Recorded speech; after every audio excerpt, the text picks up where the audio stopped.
En ese sentido, es importante que entendamos que hay un punto de partida que no lo podemos desconocer bajo ninguna condición, y es que Colombia, ¿cierto?, está bajo un modelo de desarrollo vinculado al modo de producción capitalista, ¿cierto?, en lo que hoy se ha denominado esa etapa o esa fase neoliberal. ¿Qué tiene que ver eso con las ciudades? Pues tiene que verlo todo, porque de alguna manera es ese modelo de desarrollo el que ordena el territorio, ¿cierto? Y es a través del ordenamiento territorial que se establecen las condiciones de cómo nos ordenamos en el territorio. Y fundamentalmente eso lo establecen las denominadas fuerzas del mercado. Es decir, el mercado establece cómo se ordena y para qué se ordena el territorio. Y allí es importante que entendamos entonces dos elementos. Dentro de ese modo de producción capitalista en el escenario colombiano, nosotros avanzamos después de la posguerra, de la Segunda Guerra Mundial, a tratar de configurar el denominado estado del bienestar. Nunca lo alcanzamos. Y con la Constitución del 91 llegamos rápidamente a ese estado regulador de mercado que hoy nos rige. Nuevamente, ¿qué tiene que ver eso con las ciudades? Pues tiene mucho que ver porque ese modelo lo que ha hecho es la transferencia de la responsabilidad pública, ¿sí?, al mercado. En materia de servicios públicos, entonces se han privatizado las empresas de electricidad, telefonía, gas natural, aseo, transporte y otras, ¿sí? Siguen siendo servicios públicos, pero están en manos de privados, ¿sí? Lo mismo en materia de servicios sociales. La privatización de la salud, de la educación, de la recreación, de todos los elementos que están allí. Y lo último es la venta de los activos públicos, siempre con el pretexto de que se va a reinvertir en términos de atención a las necesidades sociales. ¿Cuál es la última joya de la corona que estamos vendiendo? Isagen, ¿cierto? Sí, una empresa que le deja más de 2,5 billones de activos de utilidades al país al año y la queremos vender. ¿Para qué? Todas las otras que hemos vendido, las vendimos, raspamos la olla y no se resolvió las necesidades sociales que se pretendía. Entonces hay una discusión muy fuerte allí porque de alguna manera el Estado colombiano, que se supone que nos representa a todos y es garante de todos nosotros, lo que ha hecho es transferir la mayoría de responsabilidades al mercado. Y eso tiene que ver mucho con la ciudad porque la ciudad de alguna manera se ha convertido en un escenario de mercado. Pero eso también tiene que ver con otro asunto que es importante, y que en el caso concreto colombiano es fundamental, y es entender que si bien las ciudades son unas, las ciudades no se han podido planificar ordenadamente a lo largo del tiempo. No es que no haya habido procesos de planificación, el problema es cómo garantizar que esos procesos de planificación efectivamente se materialicen. En ese sentido hay dos lógicas que están planteadas allí, a través de las cuales se produce la ciudad. Uno que es la producción de la ciudad de modo formal, aquella que estudiamos aquí en la universidad, de modo ordenado, arquitectura, ingeniería, urbanismo, geografía, ¿cierto? Que nos imaginamos y pensamos cómo debe ser ordenada esa ciudad y que la plasmamos en los planes de ordenamiento territorial, ¿cierto? Y que se refleja en una imagen específica de cómo se construye. Y la otra, la que se denomina la ciudad informal, aquella que la gente autoproduce por su cuenta y riesgo, ante la incapacidad del Estado de atender las demandas de la población. Finalmente, ¿qué hemos hecho los colombianos históricamente? Atendernos. ¿Sí? Nosotros mismos resolvemos los problemas por nuestra cuenta y riesgo, con todas las implicaciones que eso lleva. Y eso en la ciudad también es un reflejo. Pero no estamos hablando de dos ciudades, ojo con eso. En términos físico-espaciales se refleja en un proceso de segregación físico-espacial, pero en términos de la dinámica que tiene la ciudad, no. Porque de alguna manera las dinámicas económicas del mercado penetran todos estos territorios. Y la población que aquí logra generar dinámicas económicas y de empleo, sea formal o informal, lo hace en este otro territorio. También las relaciones culturales, las relaciones políticas, las relaciones culturales, otra serie de relaciones. Entonces hablamos de una sola ciudad que está constituida por una serie de fragmentos de ciudades formales y ciudades informales, pero que hablamos de una única ciudad. Y eso hace que ese modelo de ciudad colombiana se base fundamentalmente en 4 elementos. 1, en cómo se estructura el territorio. En 2, cómo se distribuye la población en ese conjunto territorial. 3, cómo la política regula las relaciones entre lo público y lo privado en ese territorio. Y 4, en el caso concreto de lo que estamos viendo ahorita, cómo el mercado es el elemento determinador del ordenamiento y construcción de la ciudad colombiana. Allí también entonces debemos entender que esos procesos urbanos informales, ¿sí? Esta es la imagen que no ponen en los blogs ni en las páginas web para vender al turista para que vengan a nuestras ciudades y a nuestro país, ¿cierto? Pero es una imagen que está presente en todos nuestros territorios, en todas nuestras ciudades, y que generalmente hacemos lo de la política del avestruz, enterrar la cabeza para no ver qué sucede allí. Y eso hace que esos procesos urbanos y el hábitat que se autoproducen se deben entender como una respuesta que produce la población de más bajos ingresos en nuestro país, que lo ha hecho históricamente y que ha buscado autosolucionar sus necesidades habitacionales y construirse condiciones no solamente de habitabilidad, sino de calidad de vida. Pero lo que tenemos que entender allí es que esa forma de autoproducción, ¿sí?, no puede reconocerse como una cosa hacia la cual apuntemos, sino que debemos entender que ahí hay un conflicto importante que debemos solucionar. Es decir, todo el escenario de autoproducción de ciudad vinculado con las condiciones de pobreza y miseria que se generan en estos territorios no es para hacerle apología. Por el contrario, es para reconocer que hay un conflicto muy grande allí, que continúa, que se sigue desarrollando y que es necesario atacar. Y que por tanto es importante desarrollarlo. Y en eso es importante entender que ese hábitat autoproducido hoy se debe entender incluso como un proceso de planeación. Una planeación no regulada, pero permitida. E incluso algunos nos atrevemos a hablar de la existencia de un urbanismo informal. Y eso significa que en el caso de nuestras ciudades, no hay una cifra exacta porque no ha sido preocupación estudiar eso. Hasta los años 70 la ciudad informal aparecía en los mapas que se producían en nuestras ciudades como zonas verdes, ¿sí?, porque se invisibilizaba, porque se consideraba que eso no debía estar presente, porque se consideraba que eso era inadmisible. E incluso las políticas internacionales hablaban de políticas de erradicación de tugurios. Y frente a las políticas de erradicación de tugurios hablaban de la configuración políticas nacionales a través de entidades nacionales como el Instituto de Crédito Territorial que masificaran la producción de vivienda y le dieran respuesta a este tipo de hábitat, cosa que no sucedió. Por lo tanto, hoy se reconoce que este hábitat que se produce en estos territorios hay un acumulado social, hay un acumulado de capital y hay un esfuerzo económico invertido en estos territorios que vale la pena reconocer y valorar. Y eso no se ha cuantificado.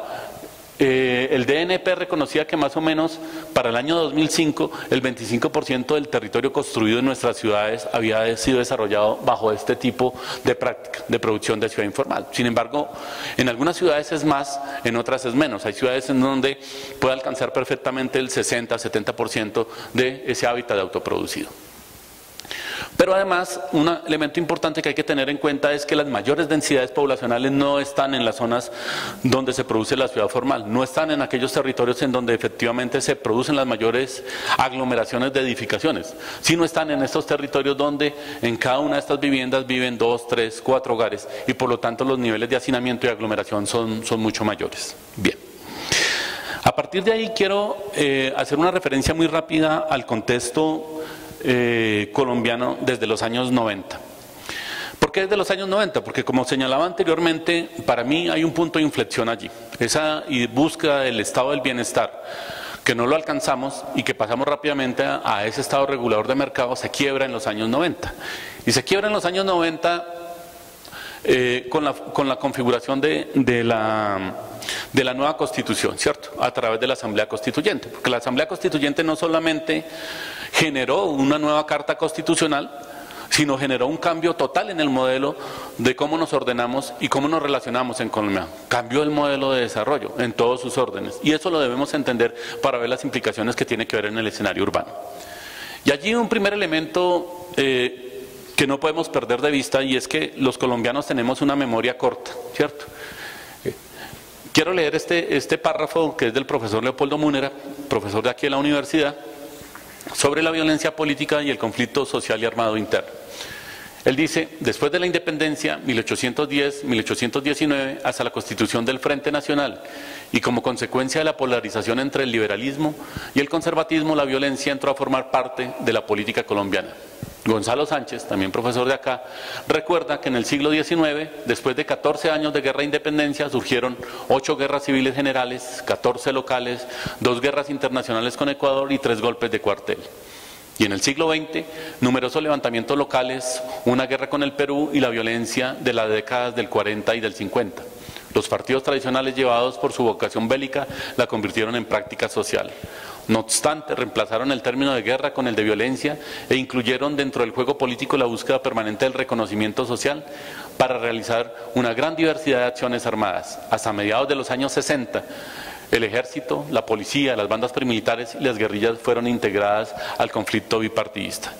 ¿Por qué me interesa este párrafo? Porque es que nosotros debemos reconocer que Colombia es un país que desde la independencia ha mantenido un conflicto vinculado con la violencia, y con la violencia armada particularmente, que ha tenido distintas etapas y distintas manifestaciones, y que todas esas manifestaciones han tenido incidencias en cómo nos ordenamos en el territorio. Primero en el territorio rural y luego en el territorio urbano, y eso no ha cambiado. La última etapa de ese conflicto, que llamamos el conflicto social y armado, que surge a partir de los años 60 con la aparición de los grupos insurgentes, es el último estadio que tenemos allí. Pero llevamos, para caricaturizarlo de alguna manera, más de 200 años echándonos tiros. Eso lo tenemos que resolver. Este país tiene que cambiar de alguna manera. Entonces esas imágenes de la violencia son unas imágenes que nos atraviesan durante todo el tiempo, imágenes como estas de la guerra de los 1000 días, o imágenes del Bogotazo por allá en el año 48. Entonces la Constitución de alguna manera busca hacer un quiebre en términos de esa dinámica que traíamos desde la Constitución de 1886, pero que esa Constitución de alguna manera lo que genera son unos puntos de inflexión importantes. A partir de los años 90 hay unos cambios importantes en este país. No solamente está todo el tema de la elección popular de alcaldes, el tema de la descentralización, el tema de la gestión urbana de las ciudades vinculadas con procesos de mayor control, una mayor concentración de la población en las ciudades, sino también hay una cosa importante, y es que el conflicto social y armado se traslada a la ciudad. El conflicto que fundamentalmente en épocas anteriores había estado vinculado a las zonas rurales, rápidamente se traslada a la ciudad. Ya no es la ciudad entendida simplemente como esa idea de la retaguardia estratégica, sino también como es el escenario de disputa por la búsqueda del poder. Y eso hace que, de alguna manera, estos mapas, que son de un trabajo de... Se me pasó el nombre ahorita. Discúlpenme, ahora me acuerdo del trabajo. Que ya tiene unos años, lo que nos muestra es un poco el posicionamiento de la presencia de los distintos actores armados en medio de esta última etapa del conflicto. Aquí los paramilitares sí mostraba un poco cómo de alguna manera estaban presentes en todo el territorio. Esta es la presencia de las FARC, ¿sí?, tanto para entre el año 85 y el 2002, y entre el año 85 y el año 2002, como para el ELN, ¿cierto? Lo que nos muestra finalmente esos mapas, ¿cierto?, es que de alguna manera el conflicto social y armado ha estado instalado en todo el territorio nacional con distintas intensidades e distintas connotaciones, con altibajos. No ha sido una constante, no ha sido siempre creciendo, ha sido con unas dinámicas que suben y bajan, y que allí está presente y que por lo tanto tenemos que acabarlo.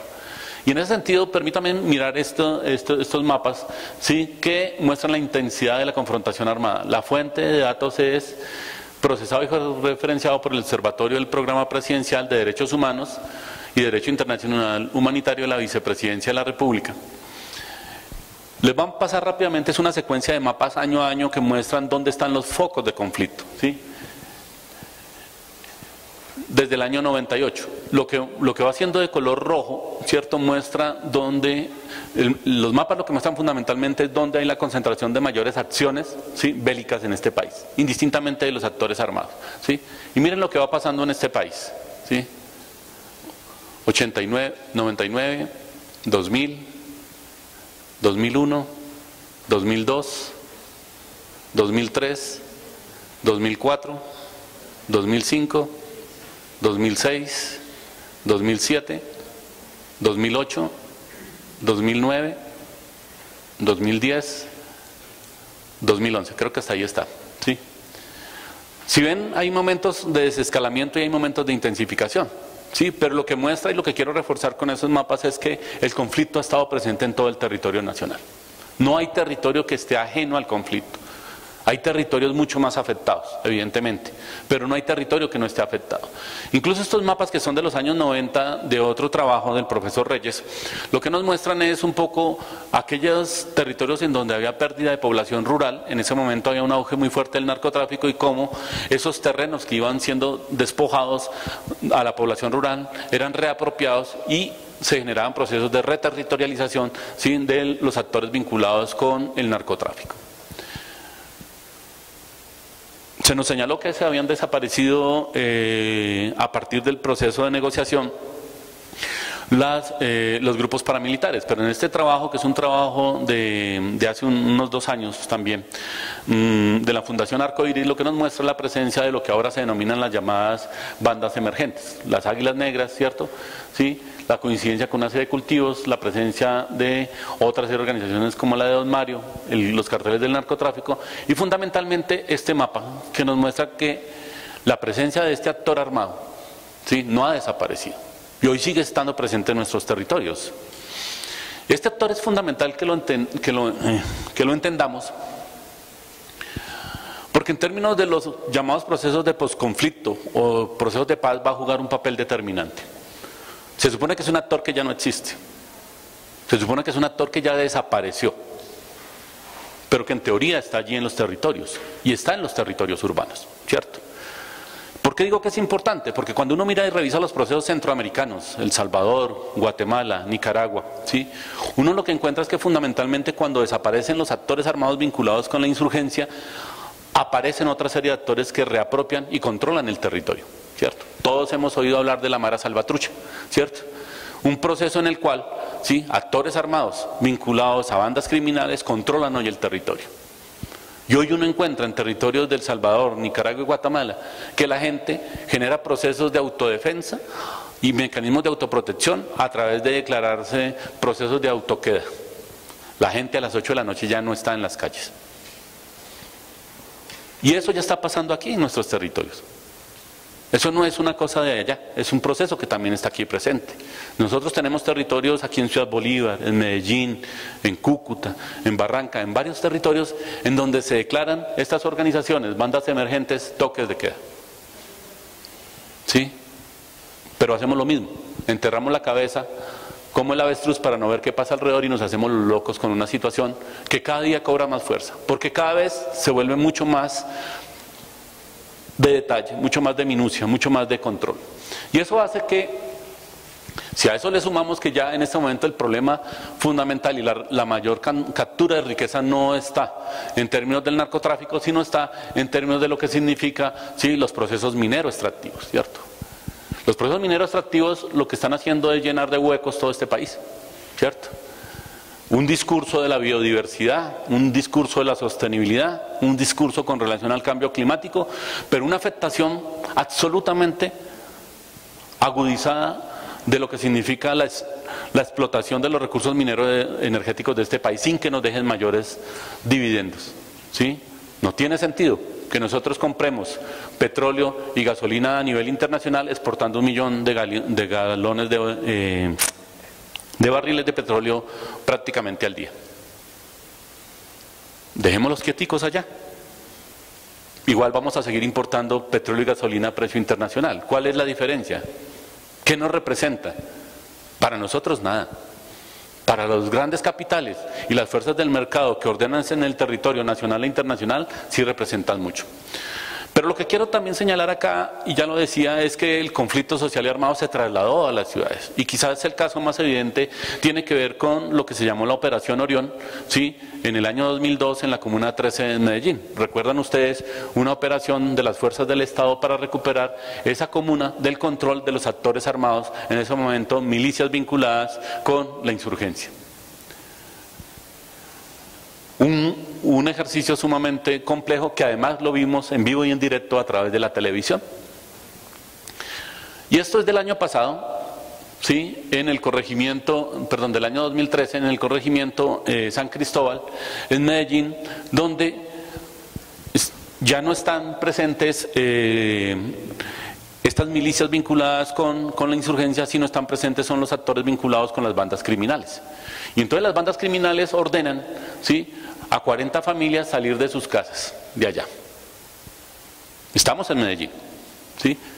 ¿Qué hace el Estado? Ayudarles a trastear, ¿sí? La defensa de la vida, la honra, los bienes, la propiedad, ¿sí?, se da a través de este mecanismo. El Estado no controla y no garantiza efectivamente que podamos vivir en estos territorios. Y aquí ya no estamos hablando del escenario rural, estamos hablando de escenarios urbanos, ¿cierto? Y eso lleva a que este ejercicio de control territorial se siga desarrollando. Hoy la Comuna 13 sigue llena de actores armados, ya no es la insurgencia, son estos actores vinculados a las BACRIM. Y entonces, hace poco hicieron estas escaleras, y entonces para usar esas escaleras se cobra peaje. Y no es que yo tenga un fulano allá con una taquilla cobrándole a cada uno que sube. Lo que pasa es que los actores armados controlan absolutamente el territorio, saben quiénes están allí, quiénes usan o no el territorio, ¿cierto? Y por lo tanto, ¿sí?, si usted está dispuesto a usar esos elementos, pues tiene que pagar por usarlos, porque es una forma de financiación de las acciones que ellos desarrollan allí. Igual viene sucediendo en estos proyectos de vivienda de interés social y vivienda de interés prioritario en la ciudad de Medellín, que tienen alturas de 22 hasta 27 pisos y que tienen ascensor. Entonces hay que pagar para subir o bajar por el ascensor. Si no, tome la escalerita, ¿cierto?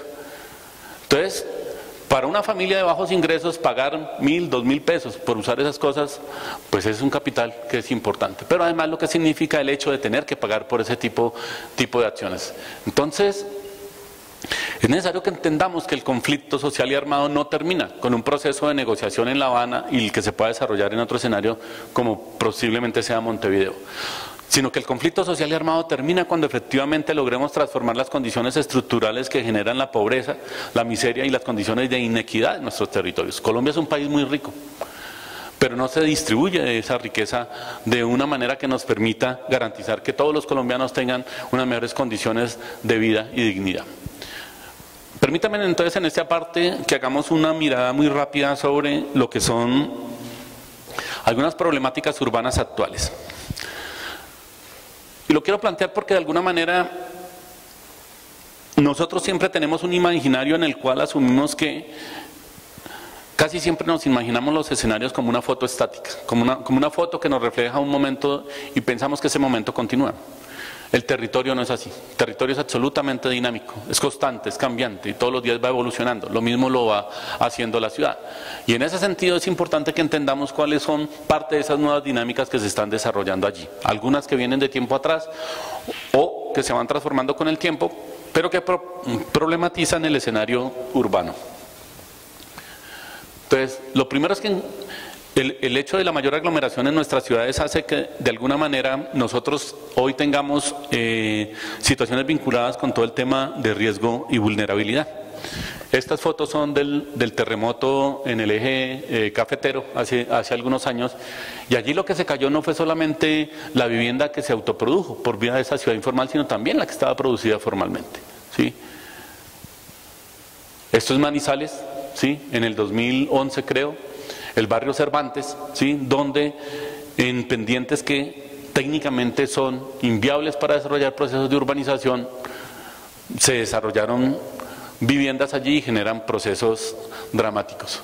O el barrio Cervantes era un sector popular, pero este es un sector de altos ingresos en Medellín, ¿sí?, el sector Parcelación Alto Vive, ¿sí?, que en el 2008 también, miren la pendiente que tiene esto, ¿sí?, hizo que varias personas murieran sepultadas allí, porque el suelo en el escenario urbano se vuelve un bien sumamente costoso y apetecido, y la joya de la corona, ¿cierto?, ¿sí?, es el edificio Space en Medellín, ¿cierto?, que ya lo tumbaron, ¿sí?, recuerdan que se cayó una torre allí, y no es el único caso, ¿cierto?, tanto en Medellín como en otras ciudades, porque hay una exacerbación del mercado en términos de querer ganar mucho más a costa del menor esfuerzo.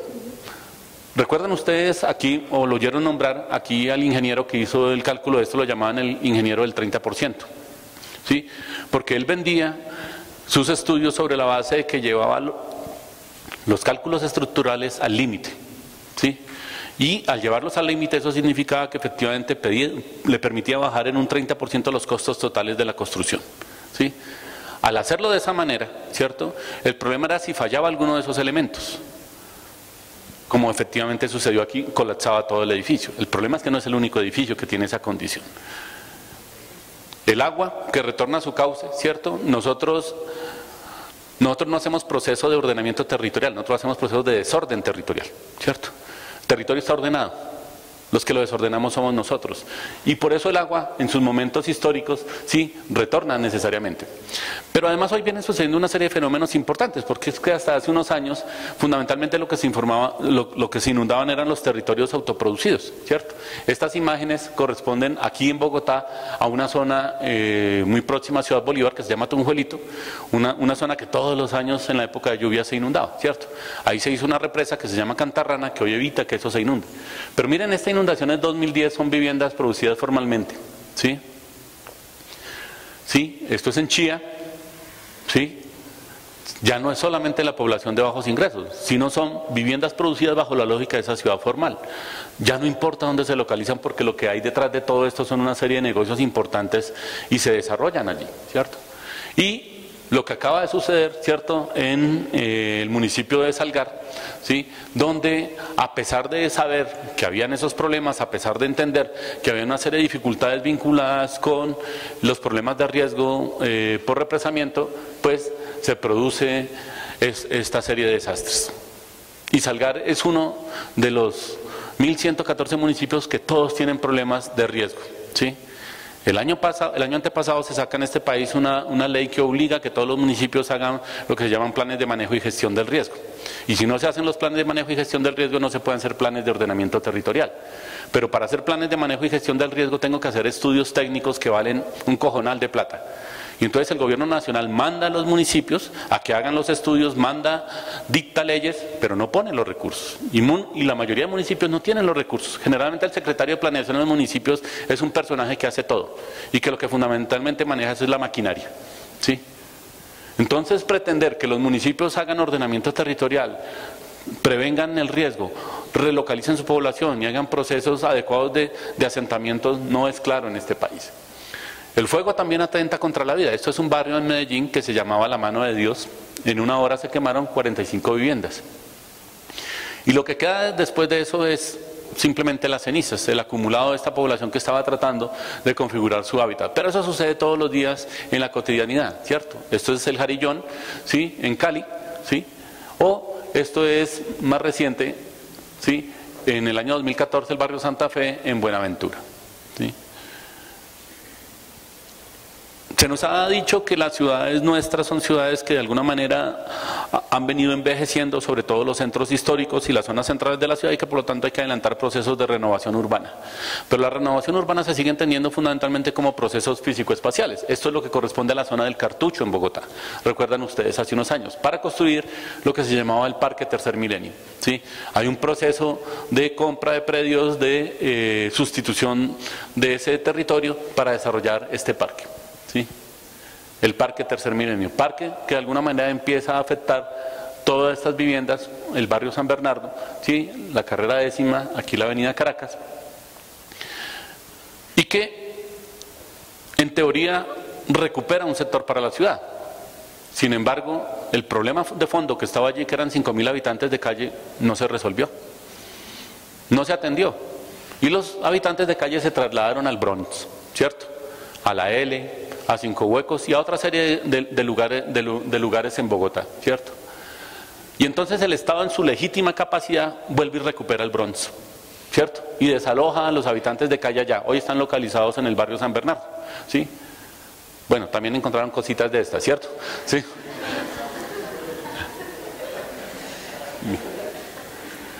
Entonces, el Parque Tercer Milenio no logra resolver un problema de fondo, ¿cierto? O sea, el problema es que tendemos a resolver las problemáticas que tenemos en los escenarios territoriales y en los escenarios urbanos fundamentalmente con obras, ¿cierto? Pensamos que el cemento, el acero, ladrillo, ¿cierto?, y el bloque resuelven los problemas. No es así. Los problemas de fondo continúan, ¿cierto? El tema del espacio público, ¿cierto? Siempre se ha dicho que esto es una desgracia, ¿cierto? Que los vendedores informales están ocupando el espacio que nos pertenece a todos, que de alguna manera están acaparando algo que no lo deberían hacer, pero nadie les está resolviendo el problema del empleo. Nadie les está resolviendo el problema de los ingresos, y esta población hace parte de esa población que resuelve el problema de sus ingresos por su cuenta y riesgo y sobrevive. Entonces el problema no es tener calles ascéticas, ¿cierto?, limpias, con adoquines, pavimentos, eso, sino tener la capacidad de resolver simultáneamente los problemas de manera compleja, no solamente una parte del problema, ¿sí? Perdón, me comí el otro. Bueno, el transporte, hoy ya no hablamos de transporte, sino hablamos de movilidad, ¿cierto? Porque entendemos que hay varios modos de movilidad. Un pequeño paréntesis, la mayoría de imágenes que les voy a mostrar corresponden a Bogotá, que es donde más conozco y donde más tengo información, entonces por eso, pero estas problemáticas en general están en todas las ciudades, ¿sí? Porque así, aquí hay gente que no, mucha gente que no es de Bogotá. Entonces, los problemas de movilidad los hemos tenido históricamente, ¿cierto? Y esos problemas pasaron por el hecho de los tranvías de caballos, los tranvías eléctricos, los llamados buses de tiranta, ¿cierto? Los buses municipales, los buses de colores que teníamos. Teníamos una cantidad de cosas allí, ¿sí? Con los interminables trancones que tenemos día a día en todas nuestras ciudades, ¿cierto? ¿Sí? Frente a lo cual, la gente ha venido resolviendo la incapacidad que hemos tenido de resolver los problemas de movilidad con alternativas. Entonces aparece el mototaxismo, ¿cierto? ¿Sí? O aparece el bicitaxismo, ¿sí? Y no es solo en Bogotá, hay ciudades en donde eso está mucho más desarrollado.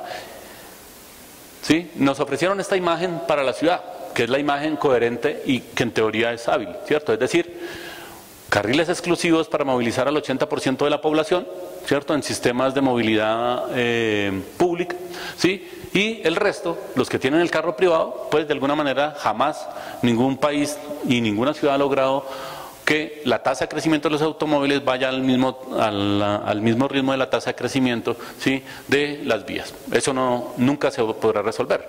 Entonces esa imagen ideal de garantizar sistemas de movilidad eficiente para el 80% de la población sigue siendo un asunto por construir. ¿Cuál es el problema? Que hoy los trancones ya no son de colores, ¿cierto? Hoy los trancones son rojos. Bueno, hoy ya hay rojos, amarillos, verdes, ¿cierto? Por los distintos buses que han venido metiendo. Pero el problema sigue estando allí, porque de alguna manera el sistema se colapsó, ¿cierto? No es que no sea un sistema eficiente, lo que pasa es que es un sistema que ya es insuficiente para la cantidad del volumen de pasajeros que está moviendo y ya no lo puede hacer más. Pero el problema que hay detrás de eso en términos urbanos es que la gente protesta, ¿cierto? Y la gente protesta por un derecho que todos tenemos a la movilidad en la ciudad. Somos ciudadanos de esta ciudad y por lo tanto tenemos derecho a la posibilidad. Y entonces se agrede a la población por el derecho a protestar porque tenga un sistema público eficiente de movilidad. Y no se resuelve, sino simplemente se les trata, ¿cierto?, de saboteadores, ¿cierto?, de terroristas y de otra serie de calificativos que nada contribuyen a mejorar el problema, ¿sí? La inconformidad y la protesta urbana también es un elemento que está característico. Cuando la cosa ya se sale de madre, ¿cierto?, pues entonces aparecen otra serie de fenómenos como este. Y otra forma de violencia, fíjense lo que acaba de pasar en Medellín y en Cali con el tema de la celebración. Las celebraciones que deberían ser fiesta, alegría, en Medellín 45 heridos, ¿cierto?, y en Cali 2 muertos, ¿sí?, por celebrar el título de Cali. Mejor que no jueguen, ¿cierto? ¿Sí? Pero otro elemento importante que viene sucediendo en nuestras ciudades es que los conflictos territoriales, incluso los conflictos rurales que no pasan por la ciudad, no existen. El campo y el escenario rural se ha venido invisibilizando. Y en ese sentido, una ciudad como Bogotá refleja eso. Hace unos años, ¿cierto?, generalmente todos los años los camioneros paran, ¿cierto?, por el tema de los costos de fletes y todo esto, ¿cierto? Nunca los oían. Cuando vinieron y bloquearon Bogotá, sí los oyeron, ¿sí? Pero igual eso pasa con la mancha amarilla, ¿cierto? ¿Sí? Los taxis que están presentes en todo lado y que conocen muy bien la ciudad y que ya han habido 3 momentos en el caso de Bogotá que han logrado bloquear la totalidad de la ciudad. El primero fue el más exitoso, tal vez durante un día bloquearon absolutamente todos los sitios de conexión de la ciudad y esta ciudad se paralizó, ¿sí? Pero también los que protestan no son solo los pobres, ¿sí? Los ricos también lloran, dice por ahí el dicho, ¿cierto? Y esto es un ejemplo, aquí esto es Ciudad Salitre, aquí muy próximo a la universidad. Bogotá no tiene un sitio de espectáculos, entonces se iba a construir esto que era una carpa neumática en lo que hoy va a ser el proyecto de revitalización del CAN. Y las comunidades de acá, que son estratos 4, 5 y 6, salieron a protestar. No querían la carpa, ¿cierto? Finalmente no se hizo, ahorita les van a meter viviendas, ¿sí? Y este es más reciente, ¿cierto? Arriba en la Quinta, en la zona alta de Chapinero, donde Pedro Gómez plantea desarrollar un centro comercial. Entonces los vecinos, ¿cierto?, de estratos 5 y 6 salen a protestar porque de alguna manera esto va a afectar la calidad de vida que ellos tienen. Entonces la protesta hoy en la ciudad ya no está referida únicamente al tema de las necesidades insatisfechas. ¿Sí? La protesta en la ciudad también está referida a aquellas aspiraciones que tiene la gente en términos de entender que la ciudad le provee una mejor calidad de vida, no una peor calidad de vida, ¿cierto? Por eso nos aglomeramos en las ciudades. Y empiezan a aparecer otra serie de problemas vinculados con la gestión pública. En el año 90, cuando estaba César Gaviria, se planteó que este país debía generar una apertura económica y por lo tanto debería generar la entrada de capitales para que a nivel de los puertos se generaran grandes procesos de industrialización, generaran capital, generaran empleo. Lo que entraron fue mercancías terminadas, ¿cierto? Y por lo tanto esa aspiración de que a través de ese mecanismo se pudiese en este país captar una serie de impuestos para financiar las ciudades no fue así. Lo que han venido haciendo las ciudades es fundamentalmente políticas fiscales, ¿sí?, para capturar a través de estas políticas fiscales los ingresos que permitan mejorar el sostenimiento y la inversión en la ciudad. Y Bogotá ha venido haciendo un esfuerzo muy grande en términos de aumentar los impuestos en los últimos años, con gobiernos de derecha o de izquierda. ¿Sí? Ahí no importa el color, ¿sí? Entonces el tema de la valorización, el ejemplo más, esto es de la valorización, es que se entregó en concesión el aeropuerto El Dorado, ¿sí?, a un concesionario que se llama Opaín. Esta protesta es en el momento en que a los habitantes de las dos localidades en donde está situado el aeropuerto El Dorado se les reparte el valor de lo que tenía que pagar el aeropuerto en términos de valorización. Y se lo reparten al resto de pobladores de la localidad y a Opaín se le exonera del pago de valorización. Las maravillas del mercado, ¿cierto? ¿Sí? Recientemente, esto es de este año, ¿sí?, el tema del predial, el impuesto predial se ha venido escalando, ¿cierto? Porque es una forma de capturar recursos para las ciudades.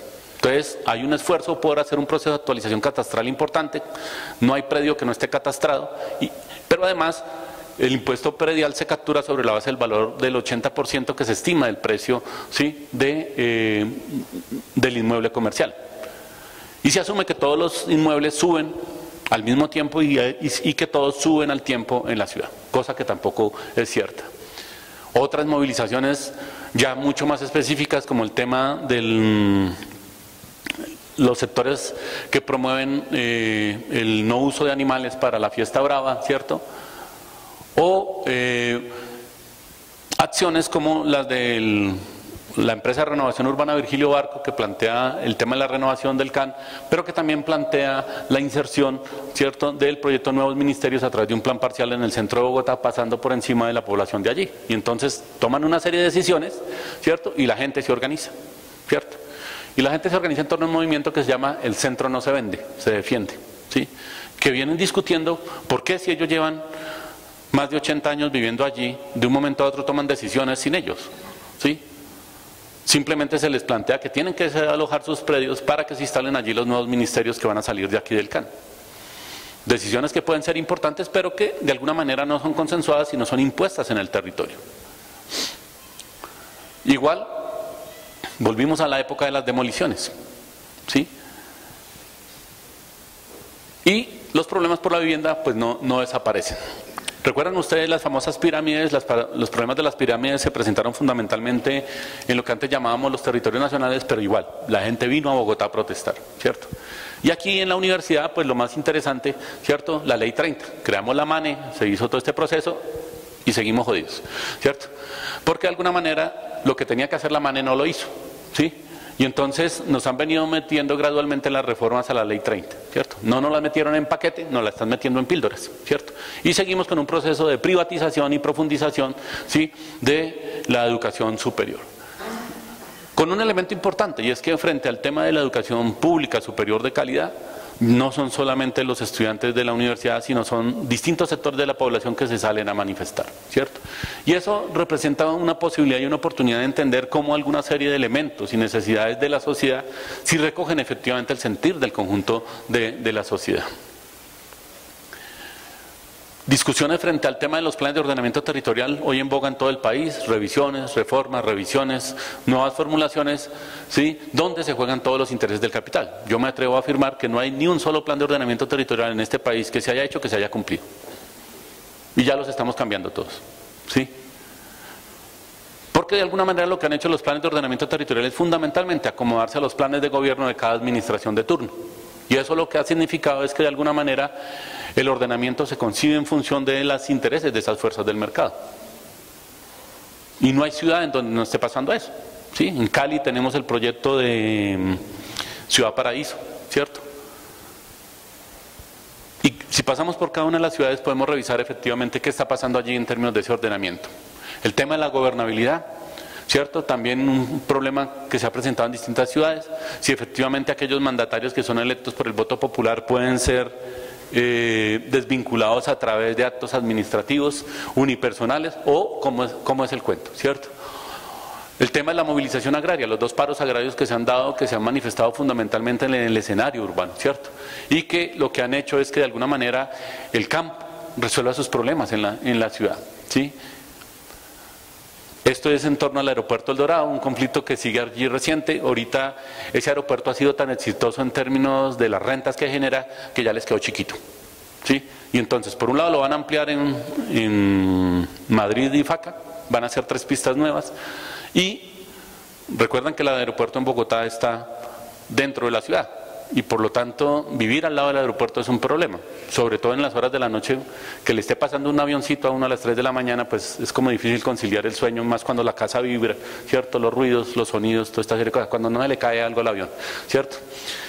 Y los vecinos de estos territorios han venido planteando, ¿sí?, una serie de acciones a través de procesos de movilización, y en este momento están en la discusión, en la movilización frente a que no opere el aeropuerto las 24 horas. En este momento tiene una restricción ambiental que funciona hasta las 12 de la noche y luego desde las 5 de la mañana, para que la gente por lo menos pueda dormir 5 horitas, ¿cierto? Pero el tema de operación del aeropuerto está presionando para garantizar que opere las 24 horas. La marcha de los maestros, la movilización de los maestros, ¿a dónde se movilizaron los maestros? A Bogotá. ¿A dónde se movilizaron? A la ciudad y a las principales ciudades, indistintamente de que fueran maestros urbanos o rurales, ¿cierto? Y esto que es lo de ayer, ¿sí?, en la costa, Electricaribe, ¿cierto?, una empresa que presta un servicio público, ¿cierto?, que cobra una serie de tarifas importantes, pero que siempre se la han robado, siempre ha sido un servicio deficitario, ¿cierto? Se queman los electrodomésticos, se queman los aparatos, no hay servicio, pero cada día las tarifas suben, ¿cierto? Ayer los alcaldes del sur de Bolívar se encadenaron, ¿sí?, para exigir que evidentemente haya una adecuada prestación en la calidad del servicio, que haya permanencia y que las tarifas disminuyan, porque lo que hacen cada vez que hay protestas es que suben las tarifas, pero el problema no se resuelve. Simplemente esta muestra de acciones, podemos seguir enumerando, muestran cómo la ciudad de alguna manera cada día se ha complejizado más y cada día se va a complejizar mucho más, ¿cierto? La ciudad es un escenario de múltiples encuentros, de múltiples perspectivas y múltiples intereses. Y en ese sentido, estas son como una síntesis como de esas principales manifestaciones de lo que sucede hoy en la ciudad. El problema de la pobreza y la miseria, todo el tema que tiene que ver con la generación de ingresos, todo el tema de la guerra y la violencia, los problemas de hábitat y vivienda, los problemas de equipamientos, infraestructura urbanos y comunitarios, todo el tema de la profundización de la segregación socioespacial, todo el tema de lo que implica la participación, no solamente en términos comunitarios y cultura ciudadana, sino en términos de planificación, todos los problemas de movilidad, los problemas de sostenibilidad del territorio y los problemas del aparato institucional. Yo trato de recoger como en esas 10 grandes ítems los problemas que son recurrentes en todas las ciudades colombianas. En algunos, unos están adelante, otros están atrás, ¿cierto? Pero en general, si uno lo revisa, básicamente son los mismos problemas, ¿sí?, y las mismas dinámicas que están presentes en cada ciudad. Bien.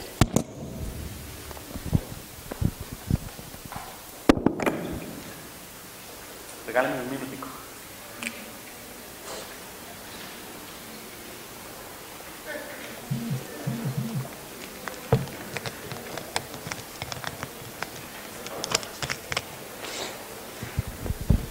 Bien.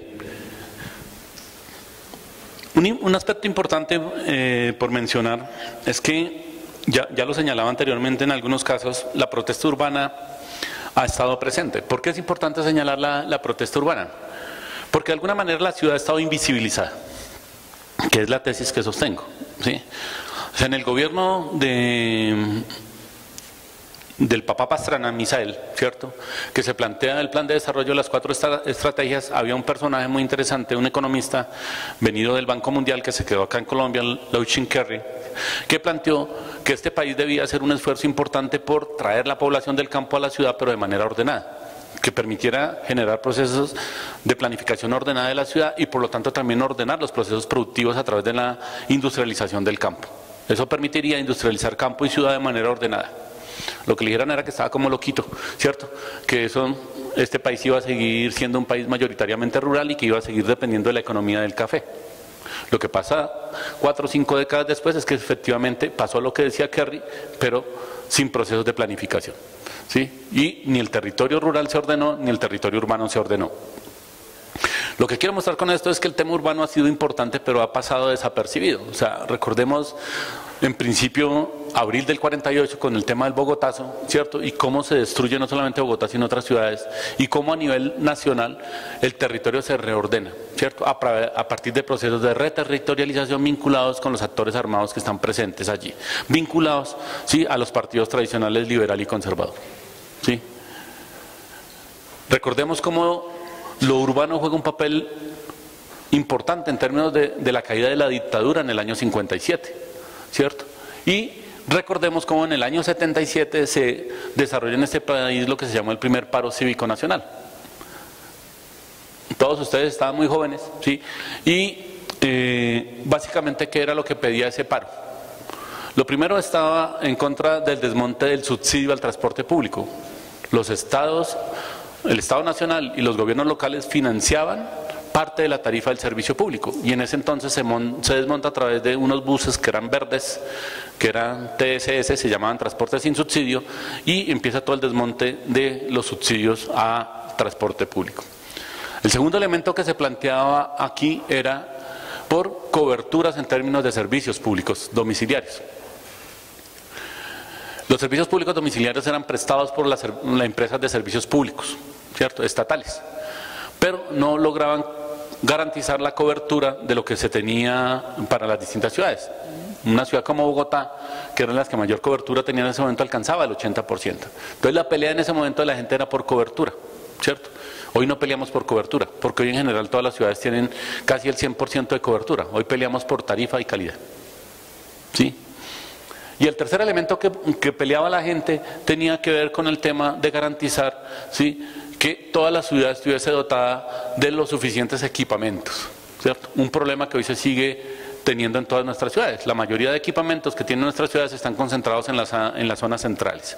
Pero en la medida que las ciudades se extienden, en ese proceso de extensión, en esas áreas no están dotadas, y son fundamentalmente grandes zonas de localización de actividad residencial sin mayores dotaciones y sin mayores infraestructuras. Por eso el paro cívico del 77 fue importante, porque era la primera vez en que efectivamente las dinámicas de protesta estaban asociadas a cómo se venía ordenando y creciendo la ciudad en Colombia. Cómo de alguna manera la configuración que tenían las ciudades era insuficiente para atender las demandas del conjunto de la población y las expectativas que tenían de mejorar la calidad de vida en la ciudad. Entonces, esas reivindicaciones se han transformado, ¿cierto? Y esas reivindicaciones que estaban allí vinculadas con unas luchas por el derecho a la ciudad, en términos de servicios públicos, tarifas de transporte, vivienda, acceso a servicios sociales, salarios, usos del suelo, derechos humanos, vías e infraestructura, ¿sí?, se manifestaban a través de una forma también de entender el proceso de organización de la población, ¿sí? Entonces hablábamos de luchas de clases, ¿cierto? Hablábamos de las luchas campesinas, indígenas, de las luchas obreras. Hoy ya no hablamos de eso, ¿cierto? ¿Y los conflictos desaparecieron? No desaparecieron, sino que de alguna manera las dinámicas se han venido transformando. Entonces, pasamos de las luchas de clases al tema de los movimientos sociales a mirar fundamentalmente hoy temas vinculados con sectores y grupos de interés. Entonces hoy son los jóvenes que se agrupan, las madres comunitarias, los recicladores, los ambientalistas, la población LGTBI, los afrocolombianos, y podemos seguir enumerando, ¿cierto? O sea, las luchas se han segmentado a tal punto que cada sector, ¿sí?, reivindica sus propios intereses. Pero además aparecen una serie de luchas globalizadas, ¿cierto? En términos de antiimperialismo, derechos humanos, contra la globalización, contra el calentamiento global, contra la guerra, en fin. Entonces, en ese sentido, a mi modo de ver, hay que entender algunos aspectos de lo que significan hoy en día los movimientos urbanos. Lo primero es que el país se urbanizó y creció su población y hay procesos de aglomeración que marcan unas nuevas tendencias en términos de las dinámicas organizativas que reclaman procesos activos de participación. Hoy es insuficiente la participación política a través del voto. El voto ya no nos representa. El voto no es la garantía de que efectivamente podamos sentirnos representados y podamos participar. Hoy se reclama una participación incidente, ¿sí? El segundo es la continuidad de ese modelo de desarrollo capitalista, que como ya lo había mencionado, no cambia, sino que se va transformando y se va ajustando como a esas nuevas condiciones en términos también del contexto global. El tercero es que el conflicto interno permanece con múltiples manifestaciones, manifestaciones que van mutando, ¿cierto? Que se van transformando pero no desaparecen. La incapacidad de los movimientos políticos de organizar la protesta y la mirada totalizadora del control del poder versus las luchas y reivindicaciones fragmentarias urbanas. En eso hay una incapacidad de los movimientos políticos de organizar la protesta, ¿sí? O sea, en términos generales, indistintamente del color partidario, de la ideología o de la posición política que tengamos, todos reclamamos una serie de acciones importantes para mejorar la calidad de vida en el territorio y particularmente la calidad de vida en las ciudades, ¿cierto? Pero además todos sabemos que este país tiene las riquezas suficientes que permitirían resolver muchos de los problemas que tenemos. Pero el único mecanismo que optamos es el del voto, ¿sí? No creemos en los partidos políticos, ni los de derecha, ni los de izquierda, ni los de centro, ¿cierto? No nos representan, pero no hemos transformado esa cultura política, ¿cierto? Y nosotros tenemos que construir una cultura política a nivel urbano que permita efectivamente construir procesos diferentes de movilización, de organización, pero sobre todo de construcción de propuestas para el desarrollo de la ciudad, ¿sí? Y esa es la apuesta que tenemos hacia adelante. Y en ese sentido, nosotros tenemos que mirar que la ciudad va a seguir transformándose, va a seguir creciendo, se va a seguir desarrollando indistintamente de que nosotros efectivamente la concibamos de una manera u otra. Hay dinámicas que van mucho más allá, ¿sí?, del conflicto mismo. Por eso, muchas veces el tema de la resolución del acuerdo y la negociación en La Habana o en Montevideo que se dé el otro, se ve como una cosa de otros y no de nosotros. Como que nos sentimos involucrados en eso, como que no consideramos que eso haga parte de lo que nosotros tenemos también que atender, pero no es así. Estas tres imágenes para mí son importantes para que entendamos dos conceptos, el concepto del tiempo y el concepto del espacio, ¿sí? Porque es un concepto que va a seguir mutando. Esta es Bogotá en el año 1868, una fotografía, la catedral, ¿cierto? Acá está la Plaza Bolívar, y fíjense que la ciudad era una ciudad sumamente baja. Una ciudad que a lo sumo no superaba los 2 pisos de altura. Lo más alto era la catedral y por aquí estaba el observatorio, ¿sí?, que era el otro punto, el que estaba en el Palacio de Nariño, ¿sí? Una ciudad que para ese momento tenía más o menos 85.000 habitantes. Y estamos hablando del concepto de ciudad. Y estamos hablando del concepto de que era el espacio de gobierno central, ¿sí? Y esta es la misma Bogotá, ¿cierto?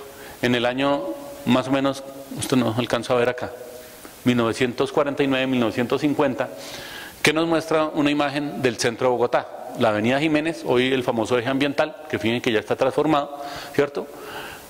Ya habían pavimentos, ¿cierto? Ya había automóviles, estábamos en pleno auge de la modernidad, este era el Hotel Granada, ¿cierto? Nueva Granada, esto era la gobernación de Cundinamarca y los cerros, ¿sí? Hablábamos de 750.000 habitantes para esta época, ¿sí? O sea, la ciudad había crecido en términos de población y en términos de tamaño, ¿sí? Y esta es una imagen de Bogotá al año 2015 en donde ya no se ve toda, ¿cierto? Estamos acá desde el suroriente, desde el Parque Entre Nubes, estamos mirando acá parte de la zona de San Cristóbal hacia el centro, ¿cierto? Y este es el centro, miren, Monserrate y Guadalupe. Una ciudad que hoy tiene 7.850.000 habitantes en lo que es el área municipal, ¿sí? Y estamos hablando de la misma ciudad. O sea, no nos hemos ido de Bogotá, ¿sí? Entonces, estas tres imágenes me interesan porque de alguna manera la ciudad se mantiene Les decía anteriormente, hay una foto estática que tomamos para hacer una referencia, pero esa ciudad está cambiando minuto a minuto, ¿cierto? Sigue evolucionando, sigue desarrollándose y lo va a seguir haciendo, ¿sí? De hecho, nosotros hoy estamos hablando, ¿sí? Y incluso desde los escenarios de planeación distrital se está hablando de región metropolitana. ¿Sí? Ya ni siquiera estamos hablando de área metropolitana, porque si sumamos los 19 municipios que están alrededor de Bogotá, le estamos sumando más o menos alrededor de 1.300.000 habitantes más. Es decir, si hablamos de Bogotá y 19 municipios, hablamos de una ciudad de 9 millones de habitantes. Una ciudad que va a seguir creciendo, que se va a seguir aglomerando. Y nos seguimos aglomerando porque de alguna manera no nos permite, de alguna manera, las dinámicas que hemos construido y ordenado en el territorio, podernos dispersar en el mismo y leernos de otra manera. Siempre pongo un ejemplo, no es el mejor, pero es un ejemplo que nos permite entender esto. El área metropolitana de la ciudad de Tokio tiene 100 kilómetros cuadrados. ¿Sí? Del extremo de esa área metropolitana al centro de Tokio, en un tren de estos de alta velocidad, me demoro entre 45 minutos y 1 hora. Por lo tanto, localizarme a 100 kilómetros cuadrados del centro para mí en Tokio no es ninguna dificultad. ¿Sí? Los que vivimos acá en Bogotá, ¿sí? Cuando vamos a Melgar, Melgar queda a 99 kilómetros de Bogotá. ¿Sí? Si nos va bien, 2 horas y media. Si nos va mal porque todos decidimos salir ese día, nos podemos gastar entre 4 y 6 horas. ¿Sí? Y eso pasa igual en Medellín, pasa igual en Cali, pasa en Barranquilla, pasa en todas nuestras ciudades. ¿Sí? Por lo tanto, no representa una opción para nosotros irnos a vivir a 100 kilómetros. Puede ser que la calidad de vida sea mejor allá, que haya menor contaminación, que haya más naturaleza, que haya otra serie de condiciones. Pero la forma como tenemos ordenado el territorio no nos lo permite. Por lo tanto, es fundamental seguir aglomerados, porque es lo que nos representa la posibilidad de acceder a bienes y servicios urbanos. Y ese es uno de los problemas que tenemos en nuestras ciudades. Nosotros, les decía, pasamos del tema de la navegabilidad por los ríos, al tema del ferrocarril, al tema del automóvil. Y es que ahí tenemos nosotros otro problema. Nosotros no aprendimos matemáticas, ¿cierto? Y se supone que la matemática desarrolla el cerebro y permite hacer otra serie de cosas. Entonces nosotros, la teoría de conjuntos no sabemos para qué sirve, ¿sí? Nosotros escasamente construimos miradas lineales. Si no es A es B, si no es B es C y si no es C es D. Pero nunca entendemos, ¿sí?, que muchos de los problemas se resuelven a través de la teoría de conjuntos con la sumatoria de A más B más C más D, ¿cierto? Y los problemas en este territorio nacional se resolverían articulando el tema de la movilidad, ¿cierto?, en esos 3 escenarios, ¿cierto? El de la navegabilidad, ¿cierto?, el tema del transporte por vía férrea, ¿sí?, y el tema de la movilidad por carretera. Sumémosle a eso la vía aérea. Pero no uno solo de esos como se pretende. Y fíjense que esas discusiones siguen presentes. Entonces aquí en Bogotá seguimos discutiendo si esta ciudad necesita metro o no. ¿Sí? La primera vez que se habló de metro en Bogotá fue en el año 1932. Ya Buenos Aires estaba celebrando el 20 aniversario del metro. ¿Sí? Y nosotros aquí todavía seguimos discutiendo si esta ciudad necesita metro o no, ¿cierto? Y seguimos oyendo a personajes como Peñalosa, aunque ya varió la posición, ¿sí?, de que solamente se necesita Transmilenio.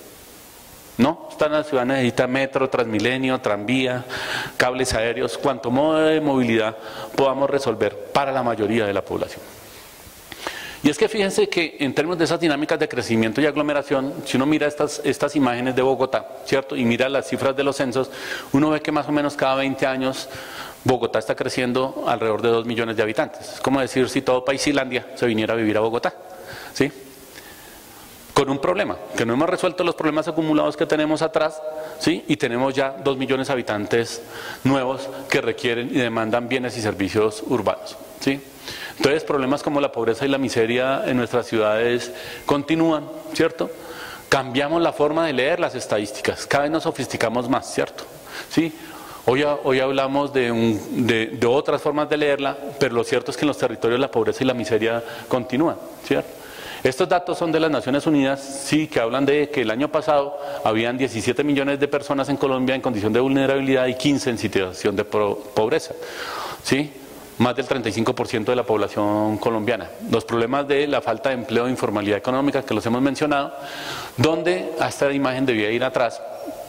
Cuando les mostraba lo del espacio público, sí, les decía que las contradicciones del espacio público, aquí el espacio público, sí, ahí sí no es reclamado por nadie, pero está apropiado por sectores de altos ingresos. Los cerros orientales o los parques o las áreas que se construyen son privatizadas cuando se supone le pertenecen a la ciudad, pero ahí sí no protestamos, ¿cierto? Porque aquí hay una estética diferente, ¿sí? y entonces la admitimos como tal. El tema de la vivienda, ¿sí?, que es uno de los problemas que nosotros, a pesar de todos estos programas que se han venido implementando en términos de vivienda nueva, de vivienda gratuita, de subsidios a la vivienda, Colombia sigue con un déficit gigantesco en materia de vivienda. Pero además en términos de la calidad de la vivienda que se produce. No, perdón, estoy devolviendo. ¿Sí? Nosotros anualmente, esto ya es un poco viejo, pero más o menos la cifra se mantiene, alrededor de 200.000 hogares se forman al año. De estos 200.000 hay más o menos la mitad que lo resuelven por vía del mercado, o sea, tienen las condiciones económicas para comprar una vivienda. ¿Qué hacen los otros? ¿Cierto? Los otros hogares que se crean van por vía del arrendamiento, van por vía de la invasión, van por vía de la compra de un lote, ¿cierto?, a través de estos procesos de producción informal con los llamados urbanizadores piratas de nueva generación, o finalmente están los otros, que es la mayoría, los jóvenes que no se emancipan, ¿cierto? Los sociólogos dicen que los jóvenes tienen que emanciparse a los 18 años o cuando alcanzan la mayoría de edad, en nuestro caso 18 años. Pero hoy se emancipan por allá a los 45, 50, ¿cierto? ¿Sí? Cuando se mueren los viejos y les dejan la casa, ¿cierto? Es la forma de emanciparse. Porque no hay cómo acceder a la vivienda, ¿cierto? Bueno, esta les paso rápido, ¿sí? El tema de la segregación socioespacial, ¿cierto? Un problema que nosotros tenemos en términos físico-espaciales, que los territorios cada vez se vuelven mucho más segmentados.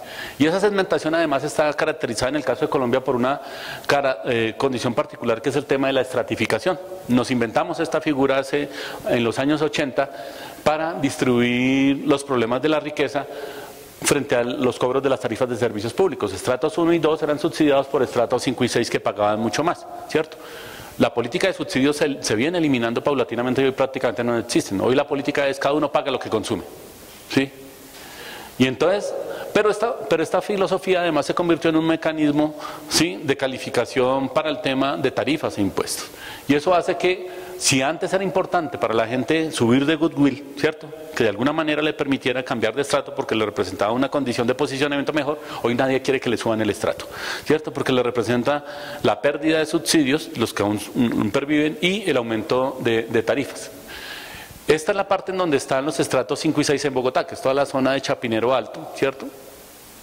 Y esta es la parte en donde está localizada toda la población de bajos ingresos, todo el borde del río Bogotá, ¿cierto?, y todos los cerros surorientales, y aquí la zona conurbada con Soacha. Bien, en el caso de Bogotá, cuando se hizo el POT en el año 2000 se nos dijo que el POT habían en Bogotá 1.365 barrios de origen informal y que a través de las políticas de manejo de suelo, a través de Metrovivienda, se eliminaría el acceso al suelo informal porque la ciudad produciría suelo en mejores condiciones, urbanizado, para que la población comprara ese suelo. Lo que es el POT del año pasado, el que está suspendido, ¿sí?, reportó que existían 1.614 barrios de origen informal en Bogotá. O sea, 15 años después de promulgado el POT, se desarrollaron 300 barrios más en Bogotá, de origen informal. Porque de alguna manera las políticas públicas ni el mercado han logrado resolver las necesidades de la población mayoritaria y las sigue resolviendo en estos territorios. Todo esto rojo corresponde a donde se ha venido localizando. Entonces, la gente recrea y construye eso en términos de las condiciones y de las posibilidades que tiene, pero eso va evolucionando paulatinamente, ¿cierto? Un tema fundamental que también hacemos lo de la política del avestruz es enterrar la cabeza, ¿cierto?, con el tema de la población desplazada. Según CODES, al año 2010 en Bogotá había más o menos 870.000 colombianos desplazados que habían llegado, ¿sí? Y en el caso de todo Colombia contabilizaban para el año 2013 5.921.000. Hoy hablan ya de 6.250.000. Los procesos vinculados con el desplazamiento forzado de la población en términos urbanos tienen un elemento importante, y es que aquí la gente no se localiza en campos de refugiados, ¿cierto? Aquí la gente se refugia en la periferia de la ciudad, ¿sí? La ciudad se convierte en una ciudad refugio, y por lo tanto la gente se mimetiza en la ciudad porque lo primero que busca defender es la vida. Finalmente, con el paso del tiempo, la gente se vuelven urbanitas, ¿sí? Entonces los desplazados que llegaron en el año 85 pues ya son habitantes urbanos que resolvieron de una u otra manera su vida acá en la ciudad, ¿sí? Los que vemos aquí pidiendo, los que vemos aquí en esta serie de escenarios es la población que llega más recientemente. Pero el punto fundamental que quiero señalar acá es que si hacemos una cuenta, de cada 10 habitantes urbanos, 1 ha sufrido una condición de desplazamiento forzado. Y eso es simplemente, ¿sí?, desposeídos, a volver a empezar, a volver a resolver un problema, ¿sí? Lo mismo con el tema del empleo, así fuera simplemente en términos de estos procesos de pancoger, la gente tenía resuelto el problema, ¿sí?, de garantizar la sobrevivencia. Aquí no, porque las dinámicas económicas que desarrollaban en el suelo rural no las pueden desarrollar en el suelo urbano, y aquí cambia. El ordenamiento territorial entonces también, como se viene manifestando, impulsa procesos de segregación. Esto corresponde a distintos proyectos que se plantean aquí en el centro de la ciudad y igual sucede en otros proyectos. Entonces este es el tipo de ciudad que se nos vende, ¿cierto? Entonces los centros se tienen que renovar, los centros tienen que cambiar. Son proyectos que están planteados acá, ¿sí?, en el centro de la ciudad. Este es el edificio allí del Aseguradora del Valle, creo que es, ¿sí? Y esto es, se me olvidó el nombre de este proyecto. Esto es en San Victorino, ¿cierto?, que están planteados este tipo de proyectos. Esto es en Almirante Colón y Conquistador, ¿cierto? Esto es en la avenida Comuneros, la avenida Sexta, donde se plantean este tipo de proyectos, ¿sí? Y las joyas de la corona, ¿cierto? El que tenga la chequera más grande que hable, ¿cierto? Porque hay que elevarla. Entonces este edificio ya están terminando el piso 67, que es acá, ¿sí? Si han pasado por el centro entre la calle Quinta, ¿cierto?, con avenida 19, ¿sí?, van a encontrar que ese edificio no resuelve nada en términos de espacio público. Yo no recuerdo cuánta población aspiran a que viva. Esto tiene actividades institucionales, de oficinas, comerciales y vivienda. Yo me imagino toda esa población saliendo a las 7 de la mañana en sus carros para sus trabajos, ¿sí? Poco conflictivo, ¿cierto? Y esta es una foto de esta, pero ese no es lo único que están haciendo, ¿cierto? Bueno, este es de ese mismo. Estos son 2 torres que están planteadas en el Centro de Convenciones Gonzalo Jiménez de Quesada. Esta tiene 75 pisos y esta tiene 70 pisos. 2 proyectos de Richard Rogers, ¿cierto?, que ya se empezaron a construir, ¿cierto? Un proyecto que se llama Atrio, ¿sí? ¿Sí? Y este, que es un edificio de 95 pisos, ¿cierto?, en la avenida 19 con carrera séptima, ¿sí? Son proyectos que incluso a veces se plantea para competirle en términos de los grandes rascacielos y ser el mayor rascacielos de América Latina, ¿cierto? ¿Para qué? No sabemos para qué, pero eso está planteando. Pero eso sí viene planteando una dificultad enorme, y es que fíjense cómo le va cambiando la imagen a la ciudad. Y una característica que tenía una ciudad como Bogotá, que era el tema de los cerros orientales, con esta imagen que superpone esos edificios, muestra cómo se va a ir transformando. Ya no veremos los cerros, sino veremos estas grandes chequeras elevadas allí. Bien. Entonces, nosotros tenemos una serie de apuestas por transformar la ciudad en términos de movilidad, en términos de usos del suelo, en términos de seguridad y convivencia, en términos de espacio público, en términos de equipamientos, en términos de cultura ciudadana. ¿Y por qué? Porque es que, querrámoslo o no, la ciudad va a seguir siendo el mejor vividero de los seres humanos. Si todos nos aglomeramos en las ciudades para vivir mejor, no para vivir peor, ¿cierto? Todos queremos que la calidad de vida en la ciudad cada día mejore. Todos queremos que la calidad de vida en la ciudad tenga más oportunidades. O sea, nosotros no podemos llegar a la lógica civilizatoria, ¿cierto?, del consumo, en donde estamos todo el día destinados a trabajar, producir para poder seguir consumiendo. Se supone que en esa teoría que se da en el siglo XIX, donde se suponía que uno dividía las 24 horas del día, 8 horas de producción, 8 horas, ¿cierto?, de estudio, y 8 horas de descanso o esparcimiento, pues nada, porque hoy, por ejemplo, en términos de movilidad pasamos 4 o 5 horas metidos dentro de los buses, ¿cierto? Cada día los temas de la flexibilidad laboral hacen que tengamos que trabajar más de 8 horas, que tengamos que trabajar más de las famosas 40 horas a la semana, y eso hace que no podamos realmente tener la calidad de vida que esperamos en la ciudad. Una ciudad de 9 millones de habitantes que sigue creciendo no es una ciudad viable, no es una ciudad vivible, y tenemos que mejorarla. Y eso genera una serie de conflictos que los vivimos día a día, que cada día nos están afectando. Bien.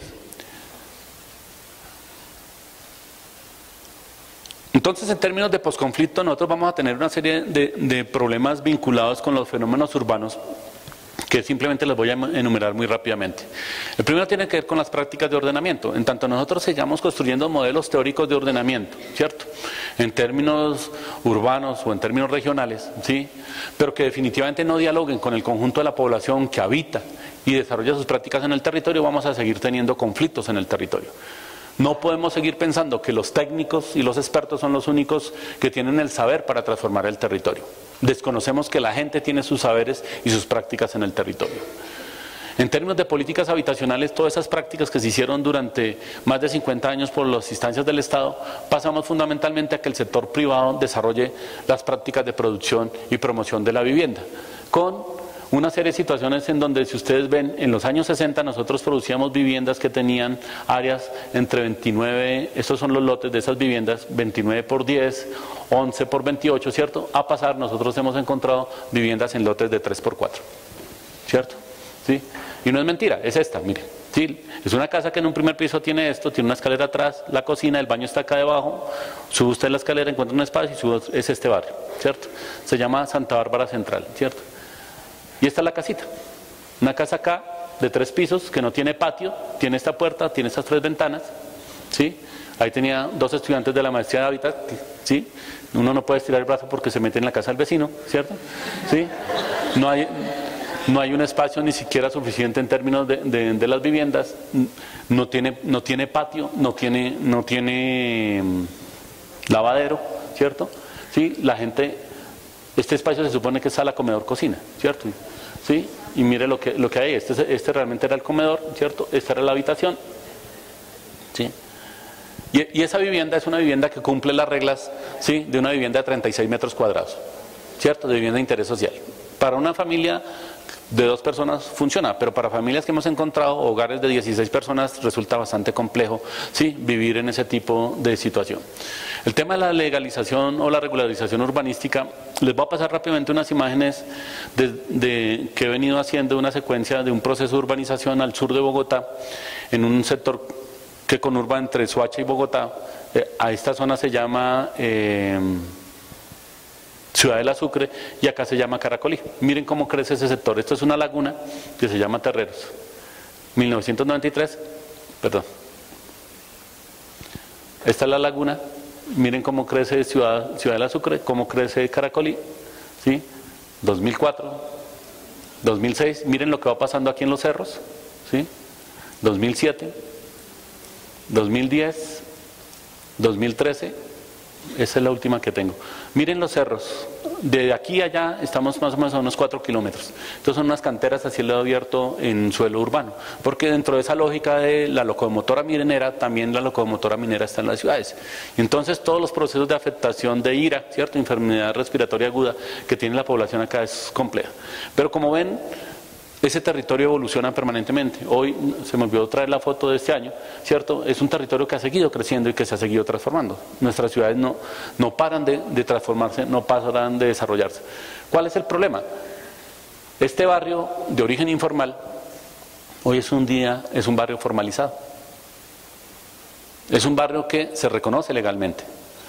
¿Qué implica eso? Que todos estos habitantes que están localizados acá pagan impuestos, pagan tarifas plenas de servicios públicos, ¿cierto?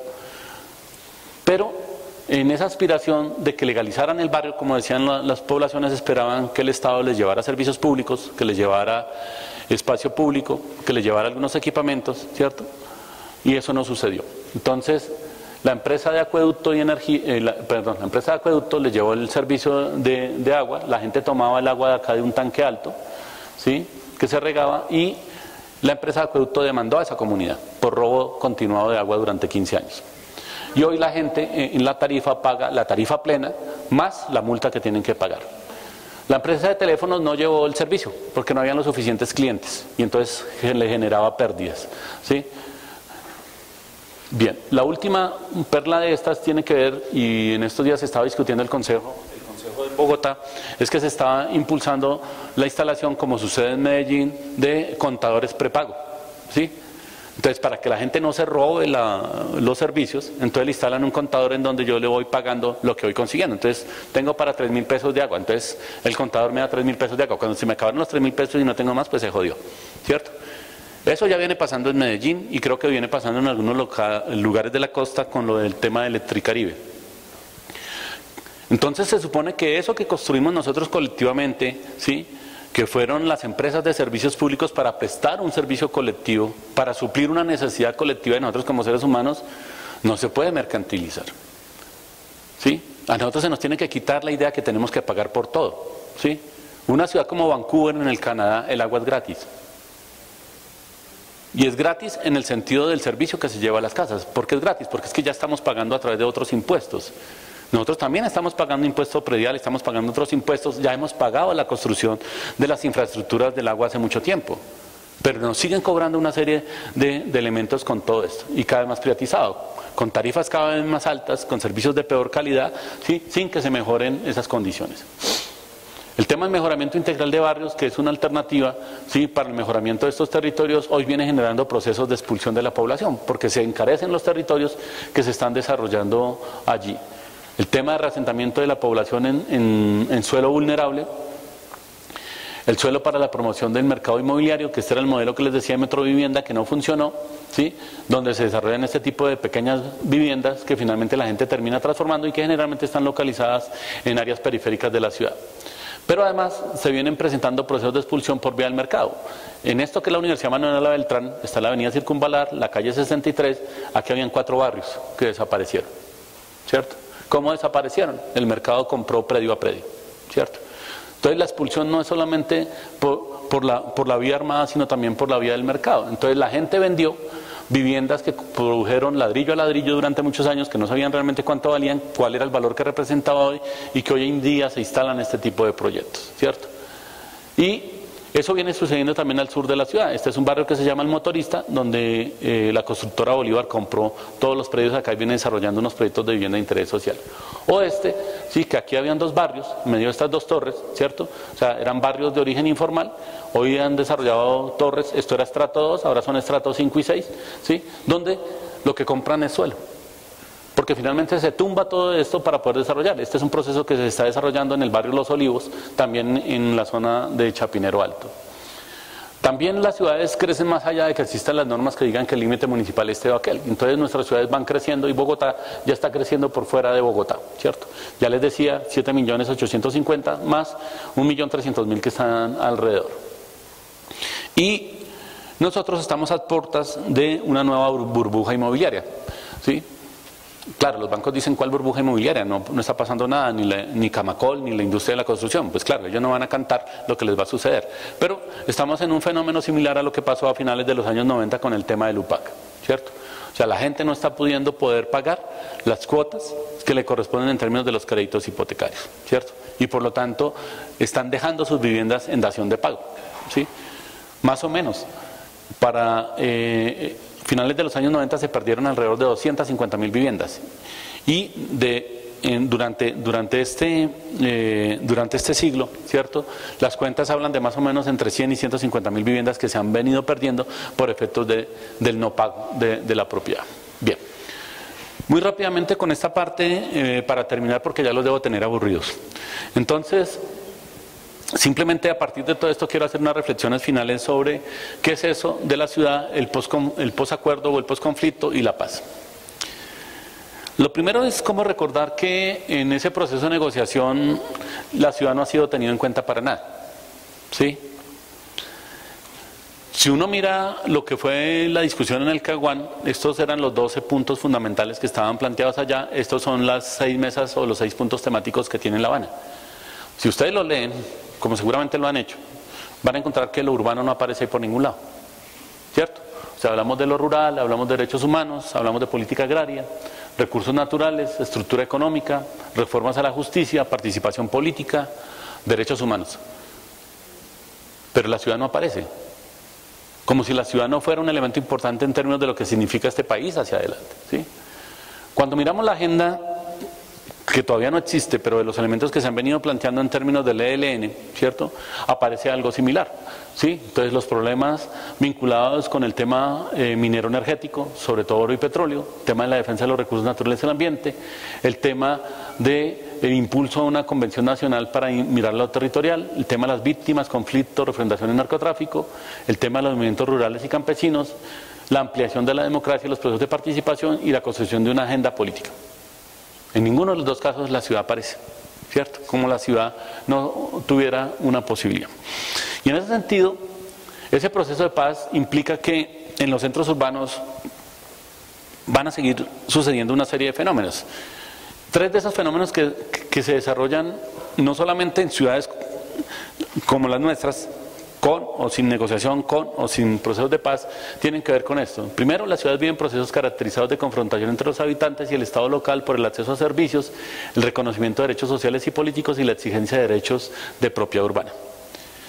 Es decir, todas esas confrontaciones y todos esos movimientos que veíamos antes van a continuar y se van a profundizar, porque de alguna manera el hecho de la negociación no va a cambiar las condiciones estructurales de este país. Seguimos bajo las mismas condiciones estructurales y en ese sentido lo que implica es que se va a seguir profundizando ese modelo vinculado con las lógicas de mercado y por lo tanto la transferencia de la responsabilidad del Estado a los privados. De tal manera que para acceder a cualquier bien y servicio urbano hay que pagar. El segundo elemento tiene que ver con eso que mencionábamos, la formación de grupos dedicados a actividades ilícitas y criminales que le disputan al Estado el control del territorio o las barriadas. Ya les hablaba de las maras, recordemos el caso de Brasil, ¿cierto? ¿Sí? Con todas estas organizaciones criminales vinculadas con el microtráfico en las favelas, ¿sí? Y así podemos recorrer eso, ¿sí? Entonces, la terminación de ese conflicto interno, ¿cierto? En términos de guerra antisubversiva no significa que el tema de la criminalidad y la violencia urbana desaparezca, sino que por el contrario va a mutar y se va a transformar y frente a eso tenemos que anticiparnos. ¿Cierto? El tercer elemento es que las áreas urbanas se han convertido en el lugar donde se están desarrollando nuevas formas de actuar y de alianzas criminales de diversos grupos. Entonces ya no importa, como ya no hay un trasfondo político, sino hay un interés fundamentalmente de tipo económico, ¿sí? Los territorios se controlan en términos de esos intereses económicos, llegando a eso que les decía de exacerbar, ¿sí? A esos cobros y a esas tarifas mínimas que se establecen. Entonces, de alguna manera el tema de la violencia, ¿cierto? Es un tema de la violencia urbana es un elemento que se va a volver fundamental. Ya la violencia va a desaparecer en términos de estos actores insurgentes, pero van a aparecer nuevas violencias, porque en el escenario de lo rural también la violencia va a reaparecer. Y va a reaparecer en términos de que esos territorios que controlan la insurgencia van a ser controlados por los actores del narcotráfico o otra serie de actores frente a las dinámicas territoriales. El otro elemento importante tiene que ver con eso que mencionaba antes y tiene que ver con la cultura de la participación política. Si nosotros no avanzamos en términos de construir cultura política, no hay politiquería, ojo con eso, ¿cierto? La invitación no es a formar parte de los partidos políticos, la invitación es a formar una cultura política que nos permita asumir posiciones, ¿cierto? Recuerden por allá desde los griegos, ¿cierto? La política es fundamental en la vida de la civilización, pero nosotros hemos dejado que la política la hagan, ¿cierto? Estos escenarios políticos absolutamente transgresores de las dinámicas colectivas de la sociedad. Y en ese nuevo escenario van a aparecer la insurgencia, haciendo vida política, ¿cierto? ¿Cuál es el papel que vamos a jugar allí? Y eso implica entonces que aparecerán nuevos modelos de orden y cohesión que están asociados a estos procesos de desmovilización. O sea, allí hay una discusión de fondo y es que para el Estado lo que se está buscando es una desmovilización, ¿cierto? Para la insurgencia lo que se está buscando es una negociación, y la negociación implica que las partes tienen que ceder cosas, ¿cierto? Por eso nos damos golpes de pecho, ¿cierto? Cuando hay esas acciones en el territorio, de lado y lado, que generan muertos, que generan devastación y eso. Pero es que el acuerdo fue negociar en medio del conflicto, entonces no nos desgarremos las vestiduras, hagamos un acuerdo pronto que permita finiquitar eso, ¿sí? El problema no es que nos sigamos diciendo que el otro tiene que ceder. Eso que muchos sectores de la sociedad civil han venido planteando de un cese bilateral ya es urgente, porque es una forma realmente de escalar la paz, no escalar la guerra, de escalar la paz, y hacia allá tenemos que avanzar. Por eso fíjense que esta frase que es del profesor Carlos Patiño dice: algunos se han apresurado a decir que no, toda vez que la mayoría de los guerrilleros de las FARC no ingresarían como desmovilizados a las grandes ciudades y que la ubicación de sus milicianos en zonas agropecuarias, quizá dentro del modelo de zonas de reserva campesina, evitaría su traslado a las áreas urbanas. Y eso es un elemento falso, porque el tema de la insurgencia no solamente está instalado en términos de esa lógica de ejércitos en las zonas rurales, pero en términos de las ciudades también hay presencia y acción de las actividades de la insurgencia. Entonces, la apuesta por construir la paz, sí, ya voy a acabar, sí, ya. La apuesta por construir la paz necesariamente pasa en el escenario de la ciudad por dos escenarios que son fundamentales. Uno, que evidentemente debemos construir una nueva lógica de la política a través de un consenso, ¿cierto?, entre todos los sectores, indistintamente de la diferencia. O sea, nosotros tenemos que construir en medio de la diferencia, y eso es lo que no ha aprendido a construir este país, porque siempre quiere hegemonizar una posición. Lo segundo es que en términos urbanos nosotros tenemos que tener la capacidad de avanzar en términos de reformas, ¿sí? Y una reforma urbana se vuelve fundamental. Y en esa reforma urbana, ¿sí?, aparece fundamentalmente un elemento que es la materialización de lo que se denomina el derecho a la ciudad. Nosotros somos habitantes de la ciudad, ¿cierto? Y tenemos deberes para con la ciudad, ¿cierto? Deberes de convivencia, deberes de razonamiento, deberes de pago de impuestos, ¿cierto? Pero la ciudad también con nosotros tiene una serie de obligaciones y deberes. Por lo tanto, esos derechos, ¿cierto?, que se vienen discutiendo no solamente en Colombia, sino en muchos lados hace mucho tiempo a partir de la Carta Mundial por el Derecho a la Ciudad, también tienen que materializarse como un mecanismo que nos permita garantizar que la paz es posible construirla en el escenario urbano. Y en eso aparecen estos 7 puntos: la construcción de una ciudad sustentable, democrática, con equidad y justicia social, el ejercicio pleno de la ciudadanía, la función social de la ciudad, de la tierra y de la propiedad, la gestión democrática de la ciudad, la producción democrática de la ciudad y en la ciudad, el manejo sustentable y responsable de los recursos naturales y energéticos de la ciudad y su entorno, y el disfrute democrático y equitativo de la ciudad. La apuesta es porque este país se transforme y que nosotros hagamos parte de su transformación desde las ciudades. Muchas gracias.